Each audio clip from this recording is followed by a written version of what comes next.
বিচার ব্যবস্থাতে রাজনৈতিক পক্ষপাতের অভিযোগ মমতা বন্দ্যোপাধ্যায় অনেক আগেই এনেছিলেন। মূলত যদি একটু আমরা অতীতে যাই, দেখা যাবে লোকসভা নির্বাচন শুরুর পূর্বে যখন দেখা যায় বিচারপতি অভিজিৎ গঙ্গোপাধ্যায় তিনি যখন বিজেপিতে যোগদান করেছিলেন, সেই মুহূর্তে মুখ্যমন্ত্রী মমতা বন্দ্যোপাধ্যায় বলেছিলেন তার বেশ কিছু রায়ে কিন্তু রাজনৈতিক প্রভাবিত ছিল।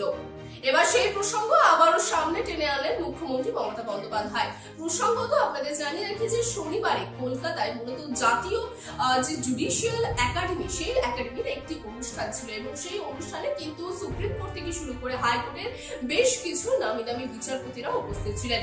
সেই অনুষ্ঠানে উপস্থিত ছিলেন সুপ্রিম কোর্টের প্রধান বিচারপতি DY চন্দ্রচূড়, উপস্থিত ছিলেন রাজ্যের মুখ্যমন্ত্রী মমতা বন্দ্যোপাধ্যায় এবং সেই মঞ্চ থেকেই কিন্তু এই কথা বলেন মমতা বন্দ্যোপাধ্যায়। মূলত বক্তব্য শুরুর পূর্বে তিনি বলেন যে তিনি ক্ষমা চেয়ে নিচ্ছেন, কাউকে অপমান করা তার উদ্দেশ্য নয়। তবে তিনি সেখানে বলেন যে বিচার ব্যবস্থা সত্যর প্রতীক হোক তা তিনি চান এবং তার পাশাপাশি তিনি DY চন্দ্রচূড় অর্থাৎ প্রধান বিচারপতির কাছে এটাও অনুরোধ করেন যে বিচার ব্যবস্থায় যেন কোনো রকম কোনো রাজনৈতিক পক্ষপাত না থাকে।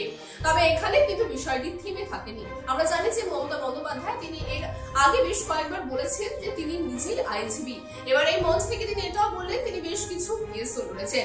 তবে ভবিষ্যতে যদি তার কেস কাউকে লড়তে হয় তাহলে তিনি সেটি নিজে লড়বেন বলে তিনি তার ইচ্ছা প্রকাশ করেছেন এবং পাশাপাশি বলেছেন তিনি কেস লড়বেন সাধারণ মানুষের জন্য।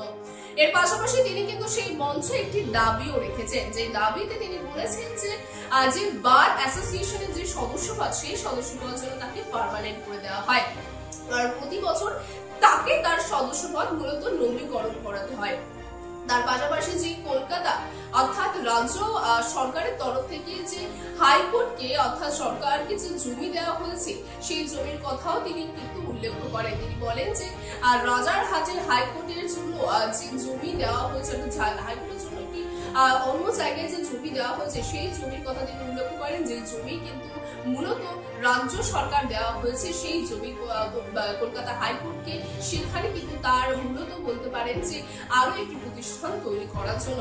তবে সবকিছু শেষে কিন্তু একটা প্রশ্ন থেকে যায় যে বিচার ব্যবস্থায় সত্যি কি রাজনৈতিক পক্ষপাত রয়েছে?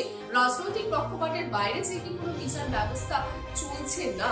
যদিও আমরা জানি যে বেশ কিছুদিন আগে প্রধান বিচারপতি DY চন্দ্রচূড় বলেছিলেন যে তার এত জীবনকালে যে সিদ্ধান্ত তিনি নিয়েছেন একজন বিচারপতি হিসেবে, সেইখানে কিন্তু দেখা যায় কোন রকম কোনো রাজনৈতিক দল কোনোভাবে তাকে কোনো প্রভাবিত করেনি। কিন্তু ঠিক তারপরেই দেখা যায় কলকাতায় এসে যখন মুখ্যমন্ত্রী মমতা বন্দ্যোপাধ্যায় এই দাবি রাখেন প্রধান বিচারপতি DY চন্দ্রচূড়ের কাছে যে বিচার ব্যবস্থায় যেন কোনো রকম কোনো রাজনৈতিক পক্ষপাত না হয়, এরপরে আমরা কি জানতে পারবো এই বিষয়ের উপরে, সেদিকে নজর থাকবে আমাদেরও।